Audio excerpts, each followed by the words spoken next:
Эрх өвлийн ачааллыг хангахын тулд эрчим хүчний салбараас хэрэгжүүлж буй ажлын нэг нь цахилгаан эрчим хүчний үнийг нэмэх шийдвэр байсан. Манай ард иргэд аж ахуй нэгж байгууллагууд эрчим хүч цахилгаан дулааныг дэндүү үргэлгэн байдлаар хэрэглэж ирсэн юм а. Харин өнөөдрийн байдлаар цахилгаан эрчим хүчээ зөв зохистой зарцуулах ёстойг шаардаж байгаа юм. Эрчим хүчний алдагдлыг бууруулах үүднээс 2001 оноос эрчим хүчний яам болон Дэлхийн банк, олон улсын хөгжлийн ассоциацтай хамтран 23.4 сая зээлжих тусгай эрх бүхий хөгжлийн зээлийн гэрэг байгуулан улсын хурал баталснаар ажилд хэрэгжиж эхэлсэн юм а. Энэ нь эрчим хүчний түгээх байгууллагуудын техникийн шинжилгээ хийснээр алдагдлыг бууруулах, найдвартай ажиллагааг сайжруулах, мөн зах зээл суурилсан санхүүгийн чадвартай орчин үеийн түгээх компани бий болгож чиглэгдсэн байна.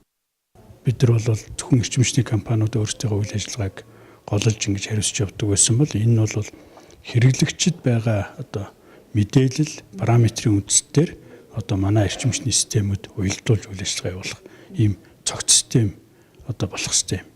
Энэ систем нэвтрэхэд бол мэдээж хэрэг энэ алдагдал буурна. За эрчим хүчний найдвартай ажиллагаа дээшлэнэ. Мөн эрчим хүчний үйлдвэрлэгч компаниудын томоохон зардлыг боловсон хүчний асуудал эзэлж байна.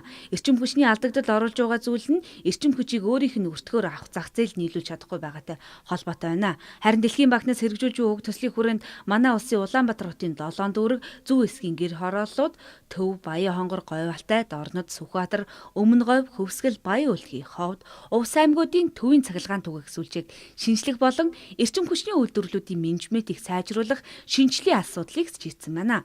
Гэсэн ч манай улсад шаардлагатай байгаа эрчим хүчнийхээ хэрэглээг зохистой болгох нь зайлшгүй байгаа хэдий ч хүн бүхний хүссэн цахилгааныг хэрэглэх боломжийг олгох зэрэг шаардлага тус салбарт тавигдж байгаа юм а.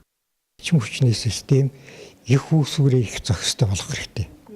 Өөрөөр хэлэх юм бол манай эрчим хүчний систем бол дан ганц дулааны станцуудаар ажилладаг, нүүрс түлж ээж эрчим хүч гаргадаг дулаан цахилгаан. Энэ бол асар их зардал гаргадаг.